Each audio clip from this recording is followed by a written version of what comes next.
first of all, for inviting me here.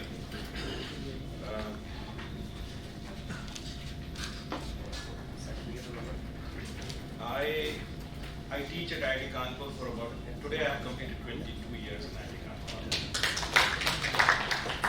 So I was also involved in the leadership program. So to train the leadership for IITs and university vice chancellors, we organized a program for them, and we handpicked 30 candidates from all over the country. This is a Ministry of Education program, and we trained them for 3 weeks. And this was conducted during COVID time. So once was 2 week was in the month of March 2021, and then we had 2022 June we had the second leg because there was in between COVID spells. And I'm very happy to report that this program has been extremely successful. From the group that we trained, already 3 or 4 persons are leading the IITs and top other institutions, and there are many others which are going to go in to lead other institutes of national importance such as IIMs and NITs and IITs. So I was the coordinator for that, and then that's why I was asked to summarize my learnings from that program. So in next 45 minutes or so, I will share what I learned.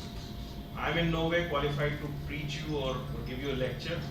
I'm also a learner just like you. I have never been in administration. And so what I will do is I will share, and I don't want this to be a monologue. So please feel free to interrupt and let it be a dialogue, because then absorption will be far better than just me speaking and you listening. So please feel free to interrupt. So to cover this, what I have done is I'm going to give you a very large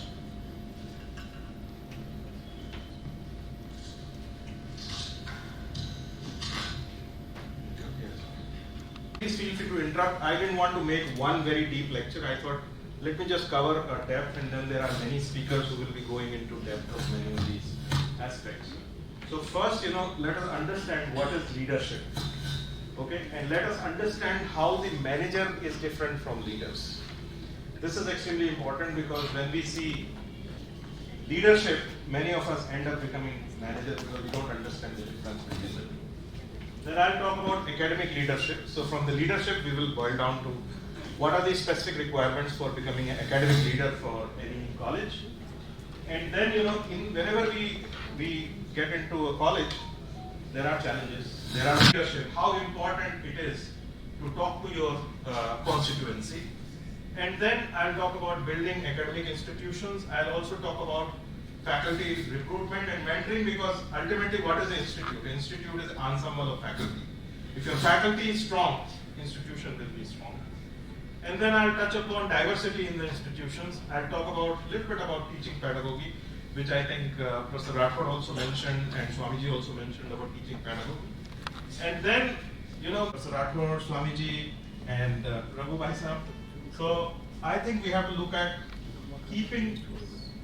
developing students which keep India in the center, and we'll look at the role of principals, and finally I talk about education in Indian language. So this is the agenda for next 45 minutes. So let's understand leader. So what is a leader? So leader is loyalty, excellent human being, accountable, adaptable, dynamic, endurance, realistic, and reasonable. These are the extremely important qualities for any leader.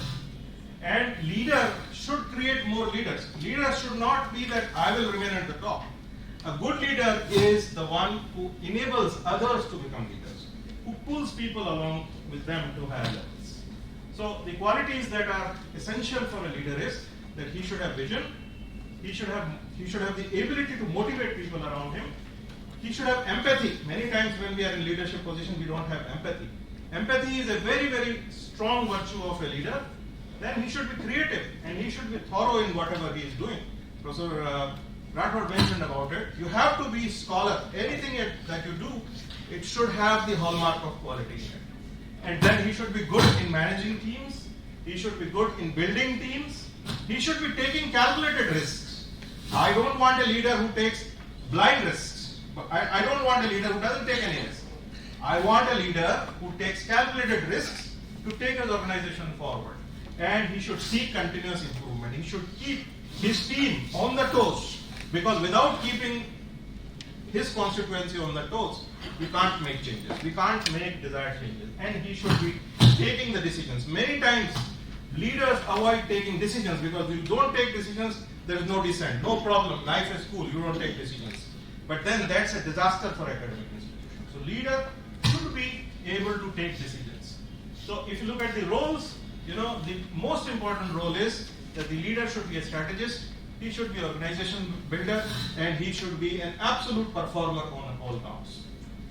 Now let's look at some of the traits of good leaders. There are many good leaders that are shown here, right from Gandhiji to Vivekananda to Dhirubhai Ambani to our current Prime Minister. The most important traits of a leader, which you as principals also should have, is that you should listen first. You should be having creative leadership. You should be a team builder. You should take calculated risk. You should see the big picture. Don't get into complaints, small complaints. You should be able to see where it is coming, why it is coming, how it is coming, see the big picture. And then you should be able to inspire. For example, you should lead from the front.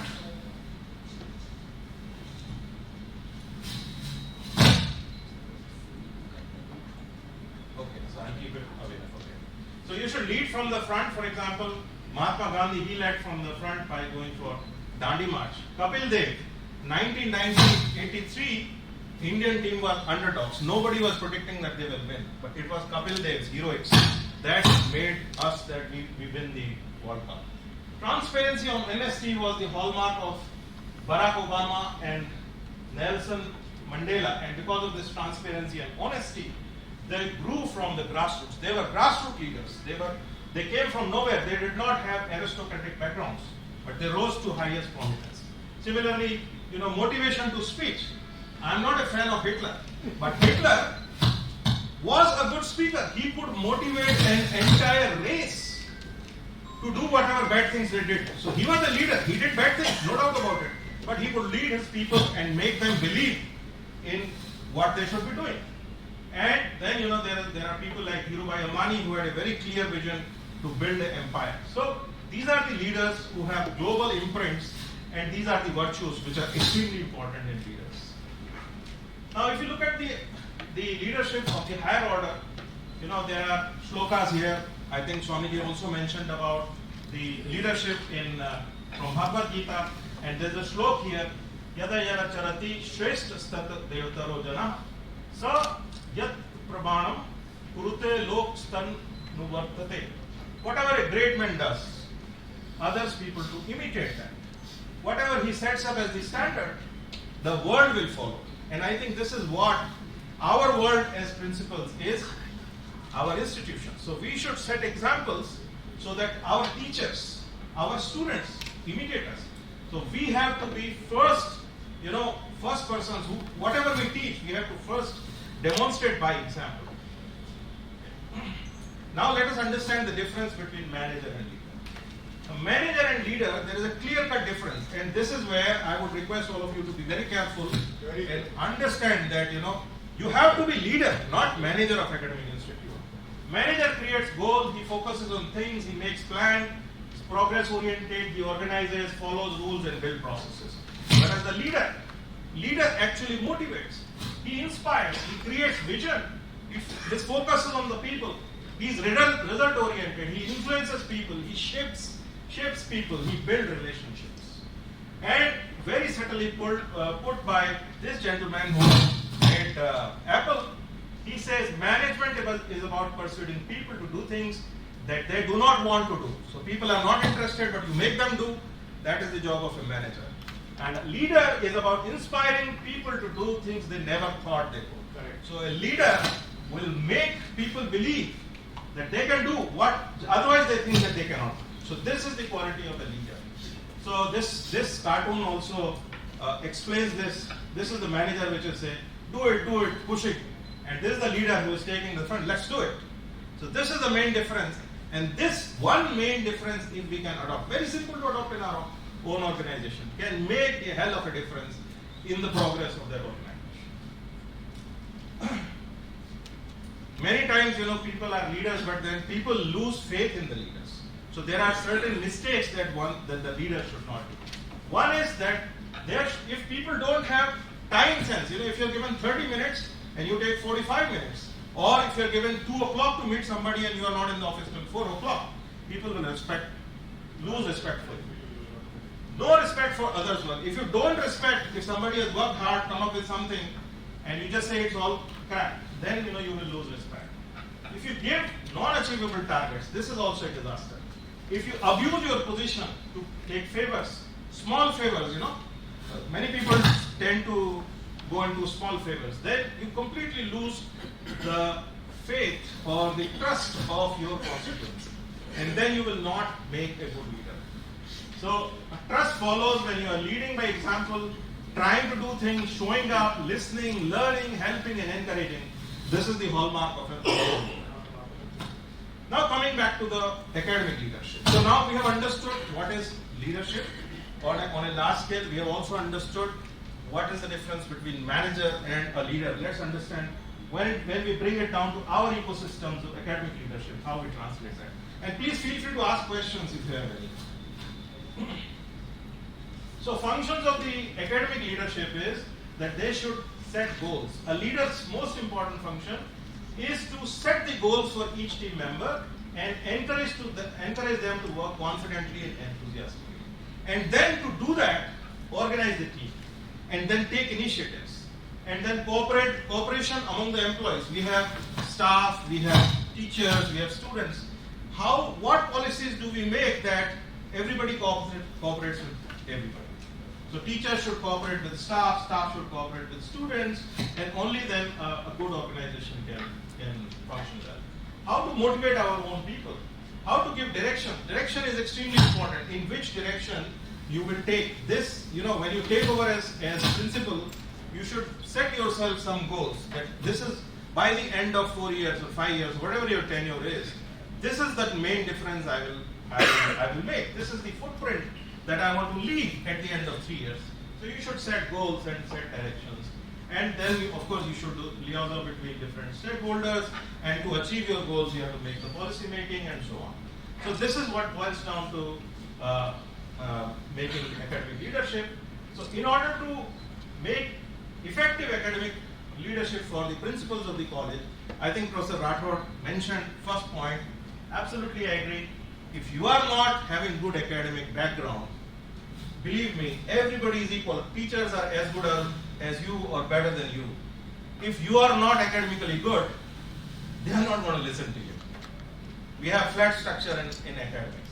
So a leader has to be academically excellent. So try to keep that excellence alive. It's not that just, for example, I don't think if I get a leadership position, I'm going to leave my research, because I have to maintain my edge over others. I can't do that. So, and in fact, in most of the IITs, I'm very proud to say that I come from a system where most of the directors, while being directors, they continue to do good research because they have to maintain the academic excellence. Yes. I mean, even now, Agarwal Rao and Karandikar and other people, they are still engaged in good research. And then, of course, you should have excellent personal integrity, should lead by example, and then, they should be facilitators rather than obstructionists. If somebody, a young guy coming to you with a proposal, he wants some few thousand rupees, you say, no, it can't be given. Negative attitude should be avoided. It should be positive attitude. Try to help and facilitate. Listen sincerely to all and then decide on your own. Listening is one of the biggest single property that the leader should have. Unfortunately, most of us do not listen. We should listen and then decide. And be strong in your area, and then, being strong in your area, you need to reserve some time for that. You have to set goals, communicate the goals clearly to your constituencies, and insist on accountability. If you don't make people accountable, no organization will work. Be strategic, but at the same time be diplomatic. Faculty to be given enough time and resources for academic upgrades. Faculty should not be just for teaching. They should also be upgraded, because that actually energizes them. Okay, make efforts to establish a collegial information. It takes time for all the results to show up. Once you do all this, it's not a magic wand. It's not if you do it today, tomorrow you will not see results. But over time, 6 months, 1 year, if you do that, you will see massive improvement in the outcomes. Okay, what are the challenges? So as I mentioned, trust deficit. If your constituency loses, trust in you, or there is general degradation in the society, then you will face challenges. Nowadays, there are lots of mechanisms for making complaints. You just need one email, one SMS. So there is ease of making complaints through variety of mechanisms. People can reach different levels, and this is really a big challenge, how to effectively manage. There are so many rules and regulations and restrictions, so it's easy to overlook and make mistakes. But then what Raghu Baisab said, as leaders, you should be fearless, that I am doing it in the interest of the country and people. If I make a mistake, I am ready to go to the jail. That should be the spirit. That you should take fearless decisions. Doing nothing seems safer than trying to improve the system. This is what many people in India, face. That they take leadership position and they believe that if I don't do anything, obviously if I don't do anything, there is no question of making any mistake. But that's a disaster. You will lose respect as a leader. And there is a need for strong administrative team. You should have your second tier, which has the same qualities. Now I'll come to this question of never waste a crisis. Okay, so I'll just show you a story of Japan to show how a crisis can be converted into opportunity. And the same thing applies to institutions, academic institutions also. So, see what happened, we all know 1945, the country was converted into a rubble because of nuclear explosions. It was a catastrophe, human tragedy of the highest. But they converted it into opportunity. And today, if you look at Japan, Japan today is third largest GDP in the world. Okay, it's ranked second Asian country in global peace index. How did they achieve this? Same thing can be done in our organizations also. How did Japan did it? They did it collectively. They got up as a country. It was a collective rebuilding, collective adrenal flow. So everybody started focusing on rebuilding the country in the factories, rebuilding using latest technology. They maximized on available opportunities. In fact, there was a Korean War. They offered their land for the American bombers, and then they used that opportunity to earn money and build resources for themselves. And then quality. They focused on quality. So you can see that right from early on, 1952 onwards, they started making most sophisticated products in the world in Japan. Okay, and this is what happened. You see, this is the GDP of Britain in blue, America in the green. This is Japan. Then 1942 nuclear explosion, it went down to rubble, and then it picked up. In a matter of 20 years, it actually overtook the aggressors. And today it is where it is. We all know that. So this is a good example how a crisis can be converted into an opportunity. Now I'll talk about role of communication and leadership. It's extremely important. If you want to establish your leadership, you have to establish rapport with your clientele. And to establish a rapport with your audience, you have to be confident. But at the same time, you don't have to be overconfident. If you are overconfident, people will recognize it, and then you will not be taken seriously.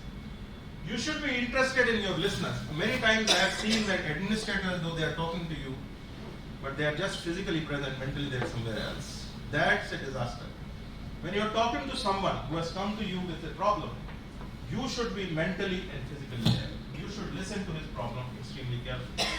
And you should adapt to the audience. You should show enthusiasm. You should maintain eye contact. I have seen many, some directors of IITs, I will not name. If you talk to them, for 10 seconds you have their attention, then they are looking here and there, and it's really very awkward. That it shows lack of confidence on the part of the leader. And then you should have open body language. So you have to actually capture observers' conscience by So, what matters in interpersonal communication? See, we think that what we are saying by words, this is the only thing that matters. The case is not so. In interpersonal communications, what you say in words matters only 7%. 38% how you say it. What is your tone? What is your volume? That matters. And then 55% what you are not saying by your body language. Okay? Non-verbal cues. So verbal communication conveys only a very small part. When you are communicating, you should have proper body language, you should have proper tone, and that gives a much better message to your audience. Body language for the academic leader, if you want to be a good academic leader, you should maintain eye contact, posture, stance, gestures, expressions, space, whether you're giving the other person space or you're just going very close to him or her, or haptics, touch, are you trying to touch, or what kind of movements you're facing. So all these body language gestures are extremely important and they help you communicate better with your audience. How important it is to listen? Extremely important. 45% importance in the communication is listening. Speaking is about 30%, writing about 9%, reading is about 16%. Listen when somebody is trying to convey something, you listen to him. Before you respond, you listen to him carefully, and after you ask a question, listen to him. Many times we ask questions, but we don't listen before the answer is given. And then you should look for non-verbal cues. And listening helps in understanding what is being communicated. Listening helps you establish rapport, and listening helps you make measured responses. There are some barriers. You can take a picture and you can read it leisurely. These are some of the things which are communication barriers for the communicator as well as for the listeners. Now, how do you build academic institutions? So, in academic institutions, 3 pillars are extremely important. Excellence in the academics can be achieved by faculty members, by the institution, when the institution, it is the infrastructure, buildings, equipment, etc. And leadership equally is an equal partner, the 3rd pillar of the research and academic excellence. So, building institutions for academic excellence involves, all the entire organization should have a common purpose, common goal. Unless that common goal is decided, the institution will not make progress towards it. It should be based on some social value. It should serve the public purpose, because ultimately, all the academic institutions are public funded in one way or the other. Even private institutions are public funded that way. Somebody is paying the fee. So you should look at what is the purpose it serves to the public, and then it is bound by a set of rules, and it is often a seat of higher learning. 5 best practices that you can adopt in your institution to make it a center of excellence. One is that in your colleges, you can think about smart campuses. You can start doing automation and adoption of technology into various facets of the administration that you are doing. You can do student centricity of the activities. You can do student engagement of the institution.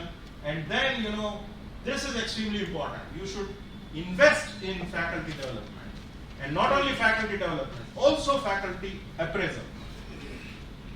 You have to evaluate them, how they are doing. Because ultimately they are getting money from private exchange. Number 2, please do elaborate that. Student centricity and student engagement. So what I mean to say here is that the students should be kept in the center of all the activities. Anything you do, ultimately what is your product? It is the student. Yeah. So student should be central to your activity. Rest everything is peripheral. Whatever you do, you should always keep student welfare, student well-being, student elevation in intelligence in mind. And all your activities should be kept Beyond syllabus. beyond syllabus. Yes. So you should focus on their mental well-being, their ethical well-being, physical well-being. All these things should also be kept in mind. Then the next thing you can do is you should look at the career development of the students, and you should also alumni with the students who.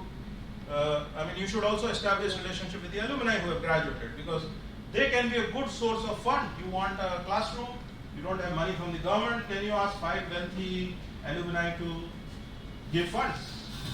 I'm very happy at my batch. I took the initiative. We have constructed 4 courts, badminton courts in NIT Jaipur, Wow. in the memory of my professor who is no more. That professor did PhD from BHU, mechanical engineering, Professor Sudesh. So, accountable and responsive administration is also another best practice. So, if you want to achieve excellence in your academic institute, these are the 5 best practices that we should focus. Essentials of the academic institution, of course, is financial capital, how much money you have, infrastructure, access to technology, and a product or service to offer. Faculty recruitment is the next topic. So, faculty is the heart of the institution.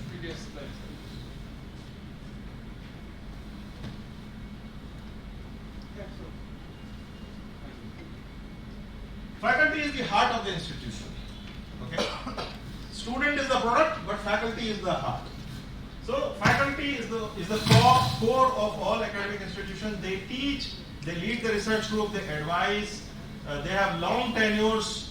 Long tenures means you just hire them 35 years. They are there. It could have both positive as well as negative connotation. If you hire a right person, he will be productive for 35 years. If you hire a wrong person, he will be a financial burden for you and a nuisance for next 35 years. So this has both connotations, so one has to be careful, and there is a need for letting people go. Those who are underperformer, there should be some way to let them go. Recruiting good faculty and ensuring good output is critical to the success of the academic institution. What attracts good faculty to your institution? So there are 3 factors. One is there should be welcoming environment. There should be positive vibrancy in your institution. If your institution has a lot of business, lot of infight, bright youngsters will be afraid. Talk about image spreads faster than fire. So if you have a welcoming environment, that will encourage people to join you. There should be good infrastructure. If a faculty comes and there is no infrastructure for lab or for housing or for even classrooms or students, this will be a big problem. And the third important factor that attracts good faculty is good students. So you should be having good student inflow coming into your system. When I say welcoming environment means institute vision should be clearly articulated. It should emphasize academics should be good, fundamental research should be good. If we are in IITs, technology development and so on should be good, or all of them should be good.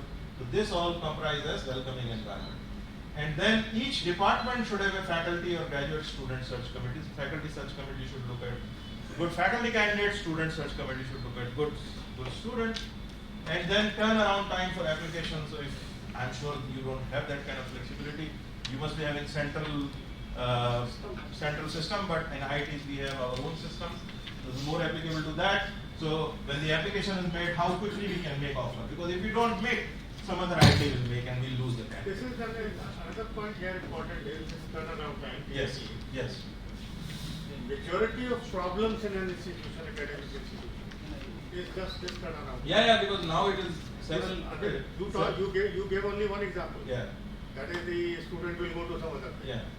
Yeah. Another point is, as a chief proctor of BHU, my experience was a student's grievance, for example. Yes. A teacher's grievance, for example. A faculty's or staff's grievance, for example. If there is an application, and if you delay it, there will be a problem. There will be a problem. So you have to take actions quickly. That is important. So there is a proactive approach, as you have rightly said, that is required for recruitment. And then once the person is recruited, there is help required for settling down. If the person has come, can we give him an office quickly? Can we help him get a house? Can we help him in another? He's coming to a new city. So initial settlement help will be great help. And then if you create a support system, for example, nowadays there is GFR, GEM, etc. People don't understand. People are coming right from college. Can we help them with this? Staff, can we have trained staff to help them? Can we have well-trained technical manpower? Again, as I said, this is more applicable to technical institutions, but maybe you can also get some cues from it. And then, in the institutions, you have to develop some kind of agenda. And that agenda should be very well articulated and laid out. there should be designed for balanced workload. I have seen that in many places, assistant professor teaches three courses, professor teaches only half course or no course. This is not done.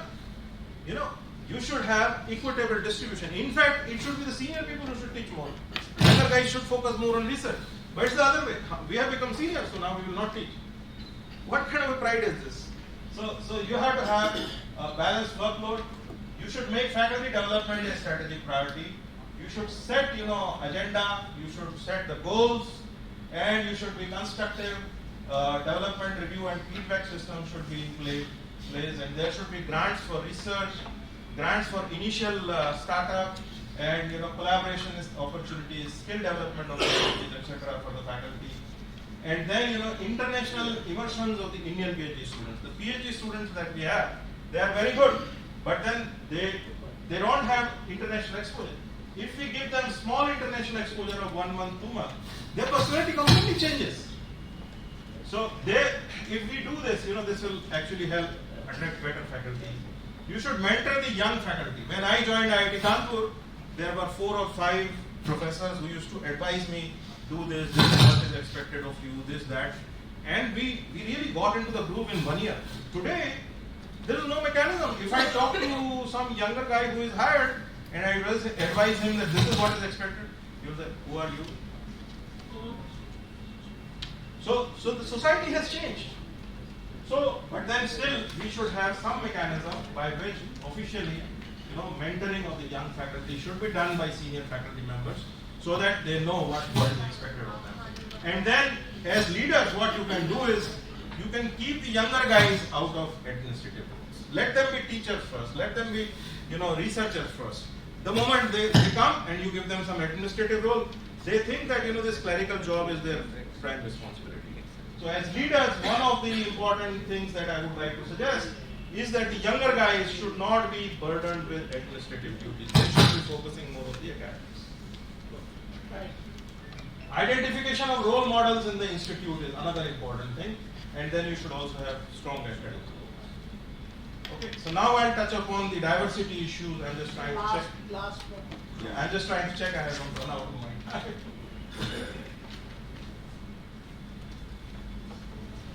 Okay, so it is very, very important that we maintain diversity among the students as well as faculty. Because diversity, we have already talked, Raghu Bhai Sahab talked so much about the diversity. Professor Agarwal also talked about it. Diversity enhances productivity. It increases the fire in the belly for all. And fire in the belly is so important for the growth of any organization. Stakeholders in competition will deprecate newcomers, but look at overall indicators and trends, and they show that it increases the fire in the belly. And exposure to a wide range of perspectives, ideas, and cultural backgrounds naturally encourages students and faculty to develop open-mindedness later in the life. If I have people from Northeast, from South, from all places in BHU, when these students graduate, they will have appreciation for people from Northeast. They will have appreciation for people from South India. They will be better citizens. Inclusivity of all kinds, whether it is gender, whether it is caste, whether it is religion, whether it is economic background, any kind, is always an enriching experience.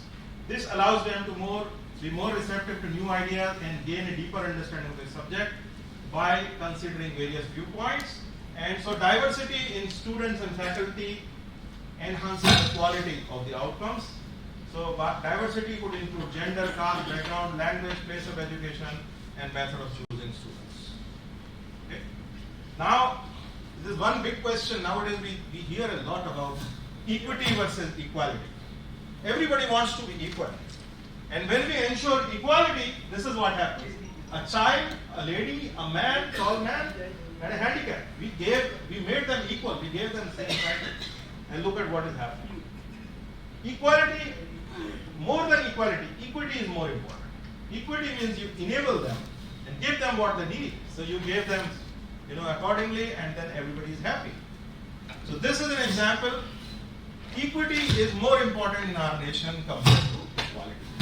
So equality means each individual or group of people is given the same resources or opportunities. Equity means recognizing that every person is different, their circumstances are different, and therefore you allocate the resources accordingly. In IIT Kanpur, I can tell you that we get a lot of students from weaker sections of the society. If you put them directly in the first year, they will topple. So we give them equity. We train them additionally, separately, so that they can improve themselves and compete. So equity is more important than equality. Gender inclusivity is also extremely important. Using gender inclusive language means speaking, writing in a way that does not discriminate against any particular sex, social gender, gender identity, and does not perpetuate gender stereotypes. I think the architect of our constitution, Dr. B.R. Ambedkar, he said, I measure the progress of a community by degree of progress which women can. It is so true. And I think we have to focus on this because women constitute 50% of India, 50% brain power of India. The moment we start realizing that this is also 50% brain power, and they have equal share in the growth and progress of our country, India, we will be able to make a lot of positive changes. And if you look at some of the women in science, Leela Punawala, she was the first woman to obtain a mechanical engineering degree. Dr. Anandibai Gopal Rao Joshi, she was the first Indian female doctor of Western medicine. We of course had many Indian medicine doctors before. And Kalpana Chawla, she was the first woman of Indian origin in space. And of course the Madam Marie Curie, she was the first woman Nobel laureate. Okay. So why the woman in science is important, why having women in science is important? Because it is inclusive and it ensures equity. There is increase in the knowledge outcome because I told you they also have 50% brain power. And it is increase in the business opportunity, increase in creativity, increase in insight, increase in innovation. Why increase in innovation and creativity? The way a man looks at a problem is very different from the way a woman looks at a problem. And when a woman looks at a problem, it is a fresh outlook, and that is what gives rise to innovation. So women look at problem in a different perspective, and this is reported in the scientific experiment which was reported in Atlantic Monthly, very reputed magazine. There are many other studies which have also shown that women have very innovative ways, very different ways of looking at things. And there are many, many examples of such in the academic world. Now coming to teaching pedagogy, extremely important. So you see in India, if this is the reality, when our kids go to school, they are not very excited. They go like, and when it is bell, after that they just run home, as if cage tiger free from the cage. Why this happens? Why this happens? Because most of us are interested in teaching. We are not interested in knowing what others are doing. And that is where teaching pedagogy is extremely important. So we should give away this unidirectional teaching. We should always have a feedback from the audience, how they are doing. And then, for this, there have to be creative ways of teaching, creative ways of learning, and, teaching for creativity. All these when you do, and then, new creative pedagogy will be generated. So requirements are, it is not what we teach, it is what you learn. Students, what they are learning is important.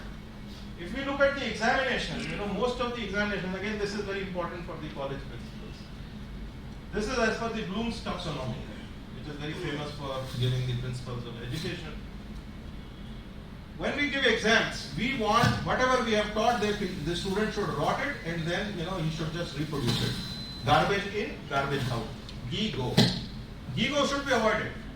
There should be stress on understanding, there should be stress on apply, and there should be stress on analysis. How much? So the analysis should be about 20%, 35-36% should be on understanding, and 46% on the application. and nothing on rotting. No memorizing business.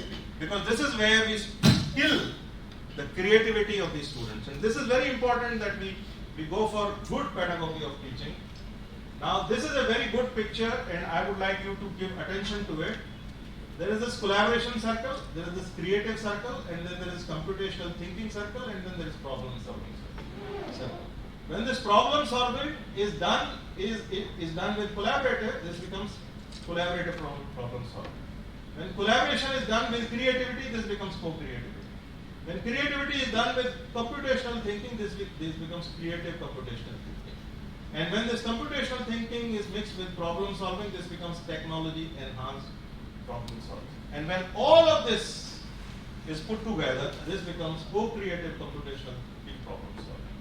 And this is what we have to put in our teaching pedagogy.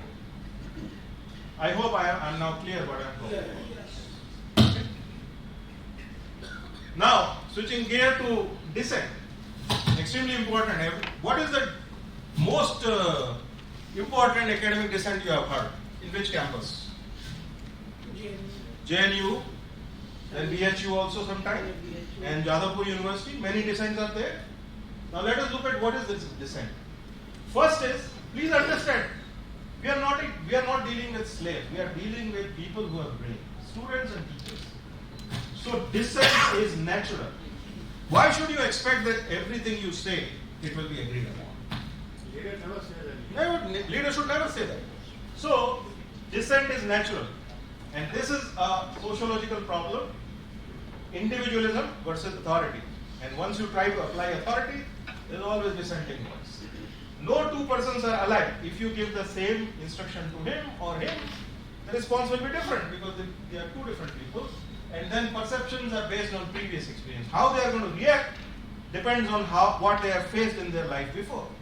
And then there are some problems related to ideological orientation. We all know about it. And then, rebel against what is felt unjust. If I feel that, this is not done, this is not right, I will pick up my arms against it or my voice against it. So, dissent is very, very natural in any academic institution, and then this leads to all kinds of issues. So, one thing that we have to understand is dissent is essential. Essentially, dissent is more likely essential. Because it's a more democratic process where people are free to express their displeasure, people are free to dissent, and there are more views, better will be prevail. Okay? And then it provokes thinking, it gives you fresh ideas, and the best part is it keeps the administration on the toes. If the administration is not on the toes, it becomes autocratic. If the administration is on toes, it will not do things which it should not be doing. It will be rational. It will be within the confines. So it's important. Now, what are the impediments posed by the dissidents? If there is too much of dissent on everything, there is, like for example, BHU is a perfect example of perennial dissent one way or the other. It leads to destruction of brand value. Okay, and then it leads to disruption of academic work and progress. People don't go to teach, people don't go to take classes, and this is bad. And then that academic institution will be in use for wrong reasons. And then, once it is in use for wrong reasons, external people will come in. And then, it will become political. And then there will be possibility of violence because the external elements will try to put and, create a narrative out of it, what suits their political objectives.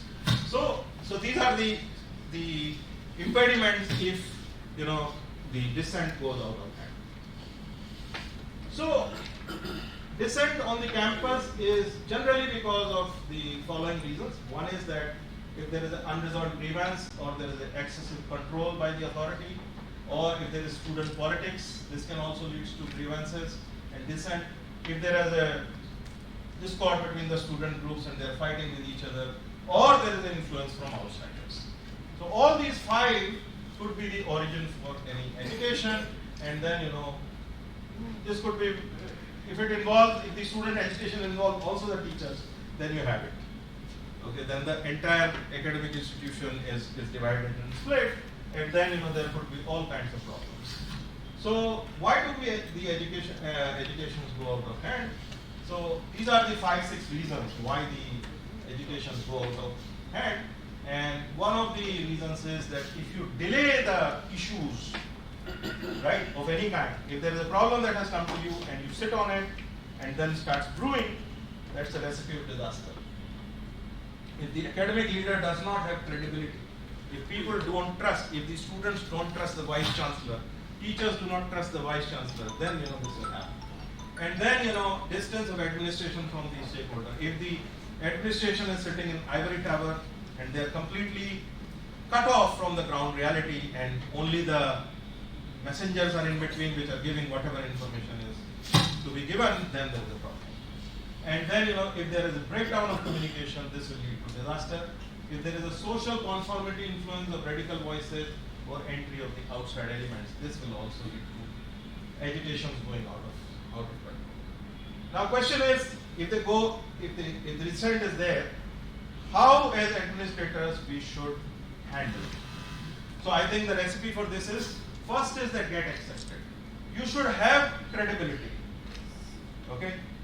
I know Professor Jagdish was once telling that there was a student problem, and then Professor Jagdish said, okay, I will also sit with you on the dharna. So student immediately accepted that this guy is with us. So you should get accepted in the community. That is important. Then you should promote communication channels of various kinds. Communication is extremely important in any academic. Identify causes, identify issues. What is causing the discomfort? What is irritating people, and address that problem. And then prevent ascendancy of any kind of radicalism in the student community or in faculty. And then find common areas.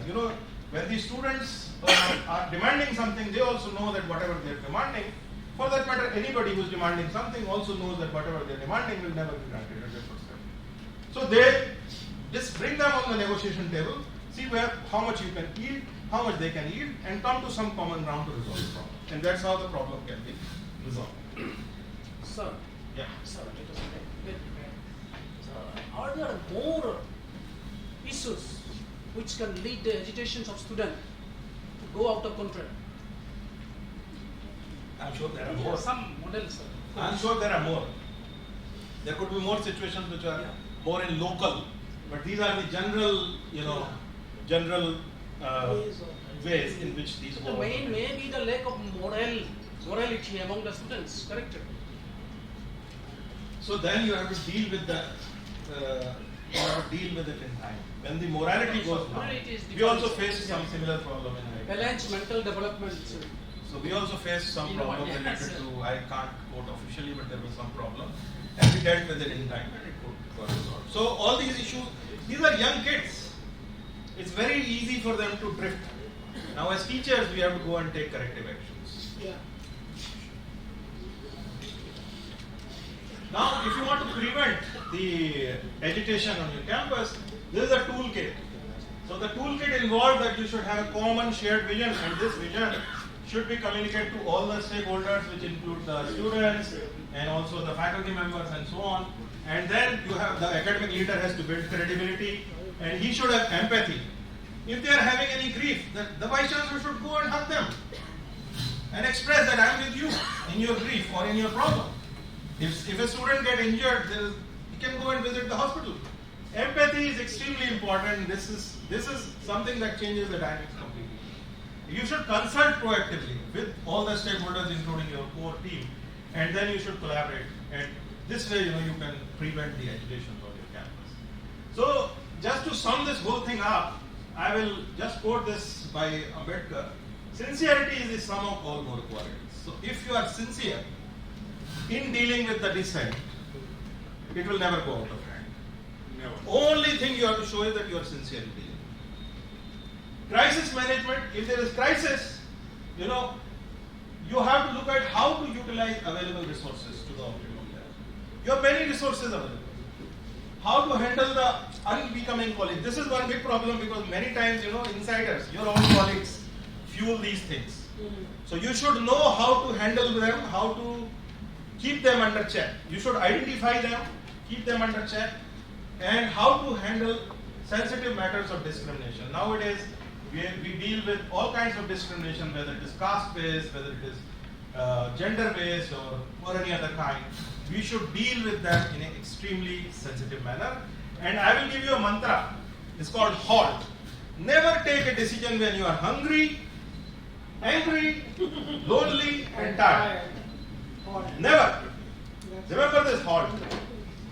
Never take a decision when you are hungry, angry, lonely, and tired. Always take decision in consultation when you are yourself in peace with yourself. Now coming to national education policy. Very briefly, I'm sure there are sessions which will talk in great detail. This is a wonderful document. I think this is going to change the face of this country. This is the best policy that one could have ever imagined. I always thought that we are somewhere going wrong for 20 years, but finally, when this policy came, that vacuum has been filled. So this is NEP 2020. This is rooted in Indian ethos that contributes directly to transforming India, that is Bharat, sustainability into equitable and vibrant knowledge society by providing high quality education to all, and thereby making India a global knowledge superpower. And this actually explains this Om Sarva Bhavantu Sukhina Sarve Santu Niramaya Sarve Bhadrani Pashyantu Ma Kashyudato Bhagavad. Om Shanti Shanti. What it really means is let us strive to be good students first, faculty next, and then education leader, creating good citizens for a developed, prosperous nation, rooted in ancient Indian wisdom. So our dharma and our wisdom has to be at the center. Ethos of peace with oneself. You have to be at peace with you, with humanity, with plants and animals, with environment, with nature, and the entire universe. That's why this Om Shanti Shanti is peace with every person. Now, this is my probably last slide on NEP. What are the challenges before the NEP came? So there was fragmented higher education system, too many stakeholders, too many controllers, less emphasis on the development of the cognitive skills and learning outcome. There was rigid separation of disciplines. If mechanical engineer means just mechanical engineer. Okay. Few higher education institutions taught in local language. Actually, only one that I know of. Only Anna University used to teach in Tamil. Other than that, there was no example of engineering being done anywhere in local language. Limited faculty or institutional autonomy, limited career progression for the faculty, lesser emphasis on research and limited funding, suboptimal governance, and leadership of higher education institutions. Nobody was talking of developing leadership. Leadership does not come naturally. It comes naturally to only very few people. Leadership has to be developed, and that is why such leadership programs are extremely important. Because they give you recipes, they give you everything you don't need to learn by making mistakes. You can learn from others' experiences. And such programs should, actually I would recommend that such programs should be done in very large numbers, because they help people to come out of their routine job and look at things with fresh eyes, go and take some ideas and implement in their organizations. Ineffective regulatory mechanism which was too tight and too light, and large affiliated universities. Yesterday somebody was telling me AK Technical, Abdul Kalam Technical University has 1200 colleges. 1200. How do you manage such big universities? So same is the situation with many state technical universities. What opportunities offered by NEP? So NEP, to have large multidisciplinary institutions, universities, at least one in each district. So they identified that every district should have at least one major institution. That means the education will spread into the length and breadth of the country. Opportunities to learn in Indian language, extremely important, because your innate learning ability, innovativeness is more in your own mother tongue. I mean, I was educated till 12th in Hindi, and engineering in first year, and I come from a well-off family. I am not from a poor family. My father is a doctor, but even I faced a problem. When teacher is saying something, first the English has to be translated in Hindi, then think in Hindi, then again translate in English. My English is still not very good, but because I'm a Hindi speaker from cow belt. So moving towards faculty and institutional economy, revamping of the curriculum is done, pedagogy, there is a lot of stress, and student support system is being built.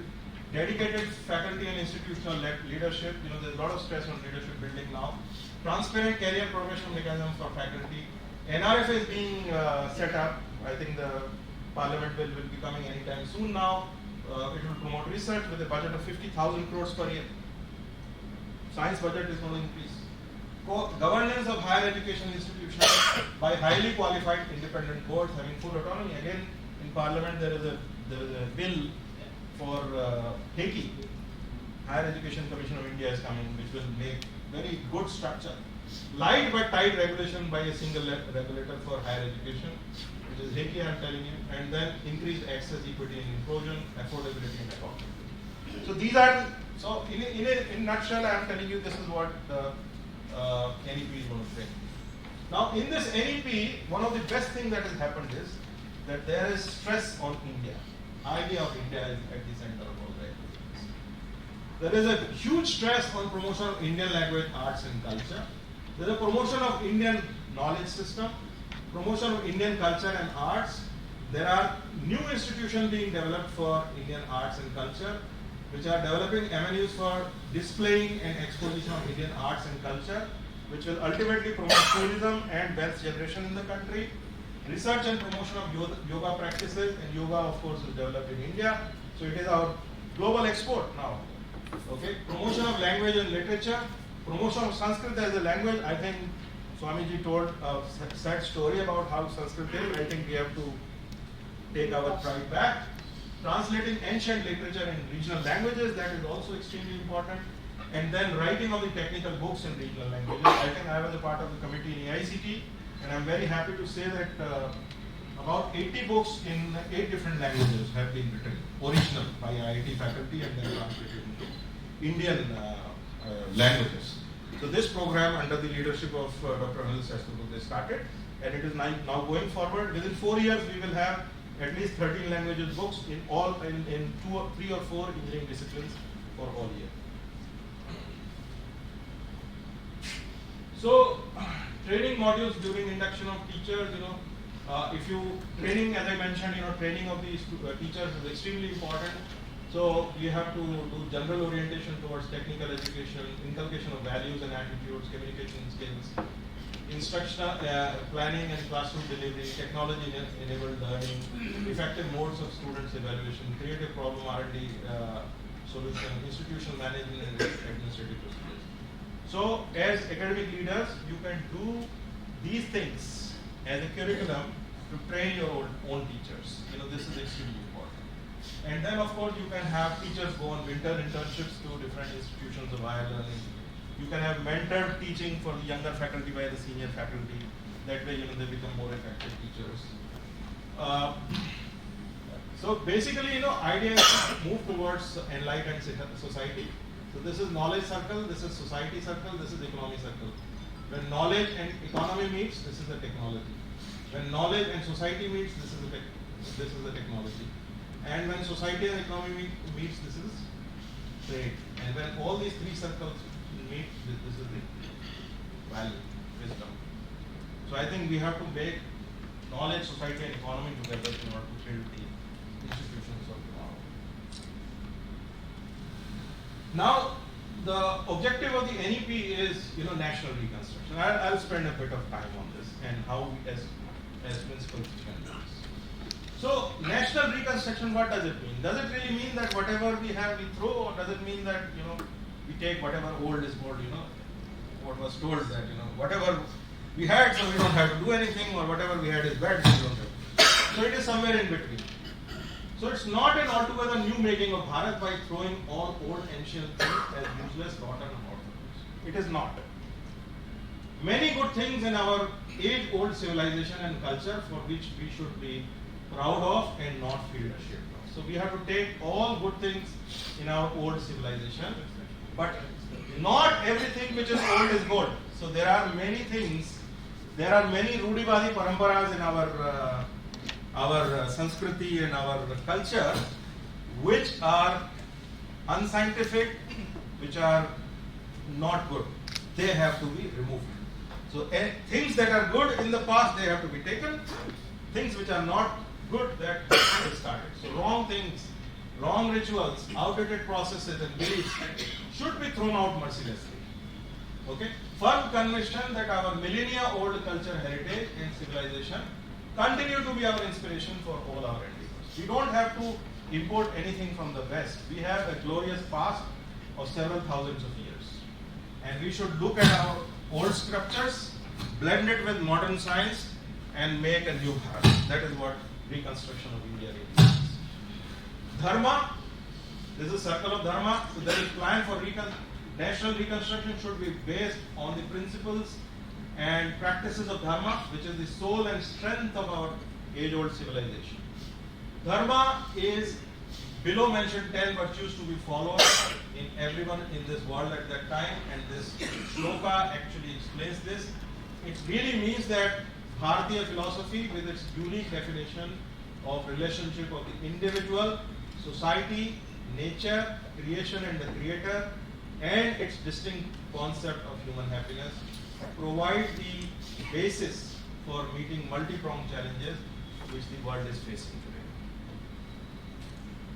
So, everything that we do to reconstruct the nation, reconstruct Bharat, should have this Vasudhaiva Kutumbakam feeling. That means we should not just worry about our own family, whole world is our family. Now, coming to what is the role of principals. Now I am coming to more prescriptive things. There are 5-6 rules which I think can be useful to you guys if you want to take. And I'll wrap up in 10 minutes if that is okay. 10 minutes? Although I have run out of my time, 10 minutes is okay.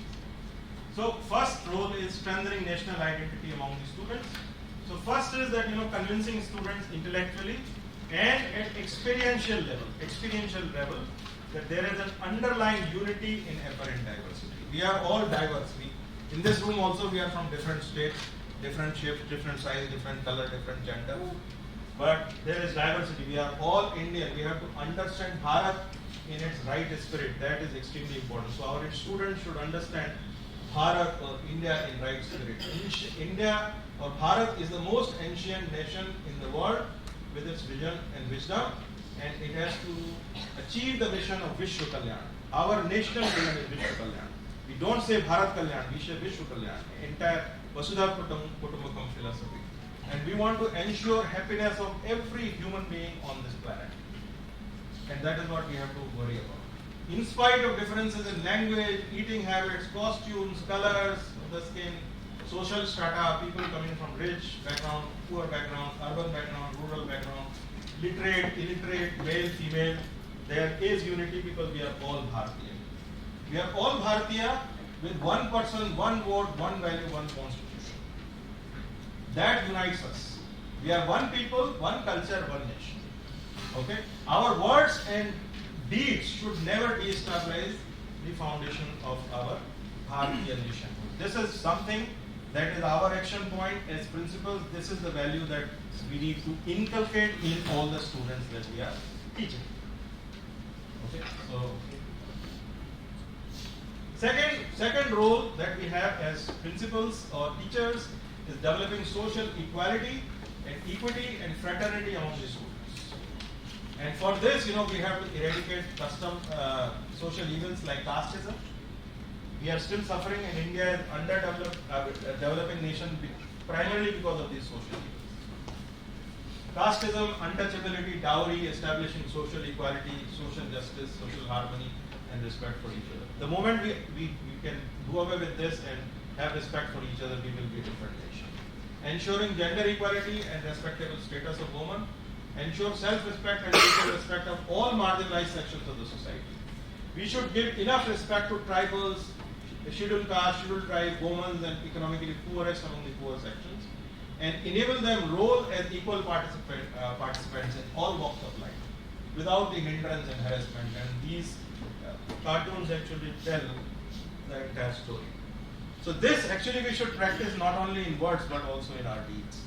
And not only we should practice, we should also rub them to our students. That they should also become a citizen which follows all these ethos of our country. Third role that I would like to recommend is catalytic and very active member of educational change. So making continuous effort for educational change in philosophy, policy, programs, administration, curriculum on the basis of Bharatiya values, Bharatiya morals and Bharatiya vision, and this includes actually the philosophy, policy, programs, administration, and this will bring the educational change. So restoring campuses and universities as center of intellectual, social leadership with healthy campus life and vibrant campus life. So this is, I think, the answer to your question. In all these activities, students are in the center. Students have the centrality. Fourth role that as principals we can have is promoting systematic reforms. So systemic reforms means keeping unflinching faith on the Constitution of India and democratic norms and values. And the fifth role is developing awareness for sustainable development. Because we all know that we are going for it, we are heading towards a climate disaster. So you have to check the spread of consumerist culture leading to ecological imbalance. We need to develop a sustainable model for development which protects the environment, which protects the natural resources, and pursue and promote practicing concept of Swadeshi. Because we all know that every Chinese stuff that we buy, we are actually giving them a bullet to fire at our soldiers. So we have to actually promote Make in India, we have to promote Swadeshi in all our activities. And this will ensure progress of each individual. This will address the problem of poverty, starvation, unemployment, and exploitation. The last role is initiating character building. Extremely important. Academic leader has a man-making role. Each one of you as principal is responsible for character building as the head of that family, head of that academic institution. Academic leaders has to shape personality of the students with the sense of belonging towards the society. The students should be stressed upon, their character building should be stressed upon, and it should we should save them from loss of purpose. Many students and many individuals in today's young guys, they lose the sense of purpose. Why they are doing it? So that sense of purpose has to be given to them. That is extremely important. Making them aware of the values of the family as an institution and importance of the relations. Nowadays, this is also something that is in short supply among our young lot. So family values and importance of the relation is another value that we should strive to give. And then developing commitment about minimizing the gap between our teachings and practice. And then service towards needy should be imbibed in the disciplines. Promoting the respect to work culture, honesty, transparency, hardworking, and entrepreneurship. And initiating fearlessness against the anti-social, anti-national, and corrupt. So these people, our young guys should be fearless against the anti-social elements, anti-national elements, and corrupt people. We have to give them this value that they should oppose whenever they see such values. So these are the 6 roles that I thought will be important. Now very quickly I'll talk about the education in Indian languages. This is a subject which touches my heart, and I was a part of the team that got it started in the Ministry of Education. Our PM has started saying it. I was one of the authors of the base document based on which the mission for technical education in Indian language actually started. So I'll just bring it here. That the objective of this is that we are looking at covering 90% population with this in future. And the reason why I want to tell you is that this is a word map. Okay? And if you look at the word map, generally it is understood that English is a global language. Is it not right? But it is not. English is not a global language. These are the ones that are dark in color. These are the only places where English is spoken. And I'll also tell you certain other things which probably we have not heard. But in the case of the areas, I'll come to it. Let me finish it, then I'll take the questions. Now, have you heard about Israel? yeah, How much is the population? Israel population is 1 crore. 1 crore. 20 lakhs is the Arabic people and 80 lakhs is Jews. Their language, Hebrew, was gone 2000 years ago. They revived it 1910 onwards. And today, every transaction, engineering, education, everything is done in Hebrew. Which is the country which has the highest number of Nobel laureates per 100,000 people in the world?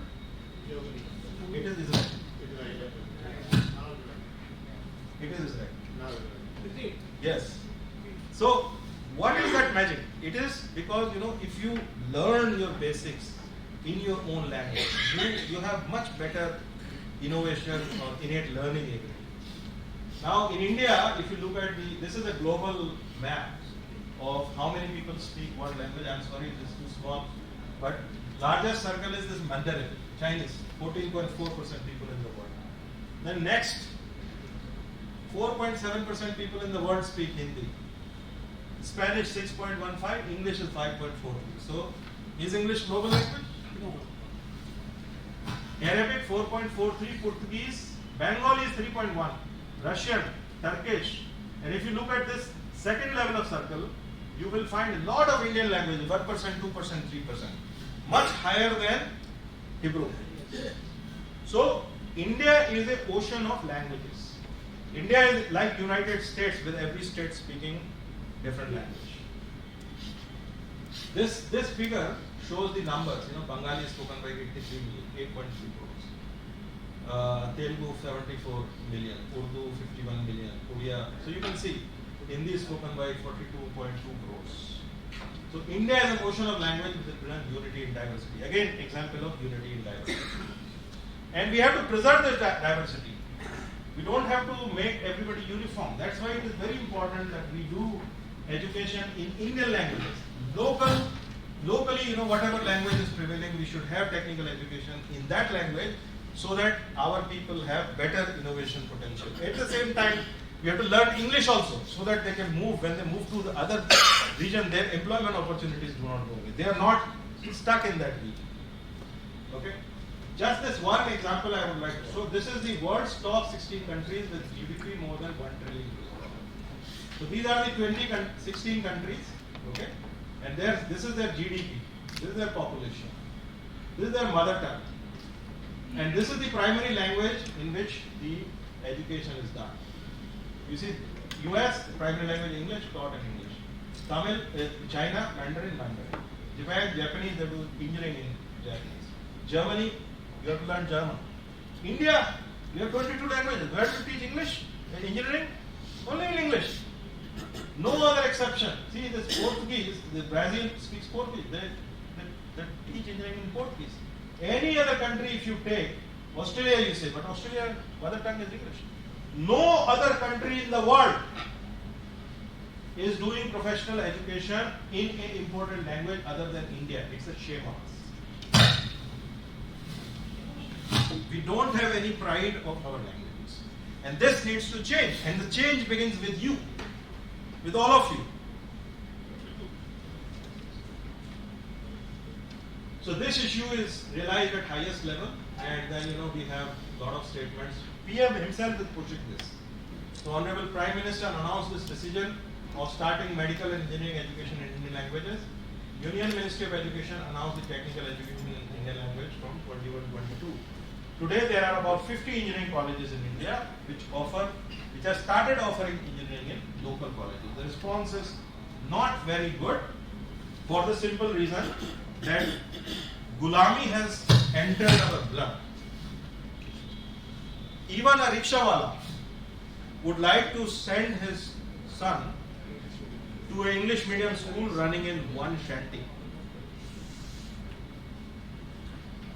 This needs to change, and this is where, with folded hands, I am requesting you to help us. And I am requesting you to understand this in right earnest, that this country cannot progress. This is going to be one of the biggest impediments in making the vision of developed India being realized. With that, I come to an end. Thank you very much. If there are questions, I'll be happy to take. Although I have crossed my time. Thank you. Sir, may we have the SAR, checking the language and GDP of the different countries. May we have the SAR. Hard copy of the SAR also. Then you can take a photo.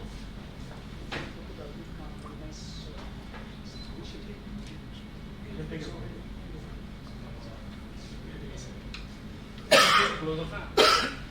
So this is very important, sir. Yes. To implement your vision. Yes. I can talk for 2 hours on this because this is something that I have to deeply involved. hard copy Sir, of these. I can't share to the coordinator. Sorry? Please share to the coordinator. Yeah, I'll share this data. Madam, please give us hard copy of this Or you can This make is a soft soft copy. copy. This is very important. Hard copy. I mean, I just have one personal Whoever suggestion. is This presentation you made, others should benefit. I would suggest that you use the power to make a YouTube talk. It's my sincere suggestion. So that end user can do it and lot of benefit. Because lot of on the TV debates I have seen lot of people saying technically it's Hindi mein hogi, ye kya karenge, future nahi hai. And you know what are the media houses, right? Whether it's India Today or anything, they have their own Kasapita argument really. But if you make these data, then break up. And the earlier page also, madam. The earlier one page also.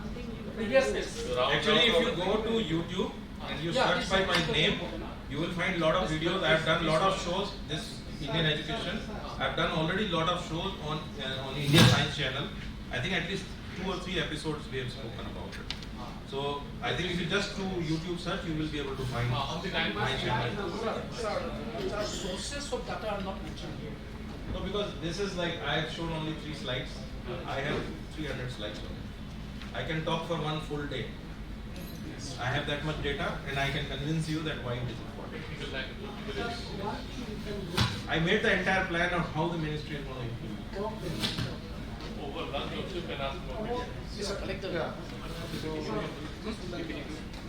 Please contact me. You are eating your lunch time. Yeah, I think I'll take the questions at the lunch. Okay, yeah, post lunch. No, In the lunch. we still have about 40 minutes for lunch. Take care. So thank you very much. It's a pleasure to be here, and thank you so much.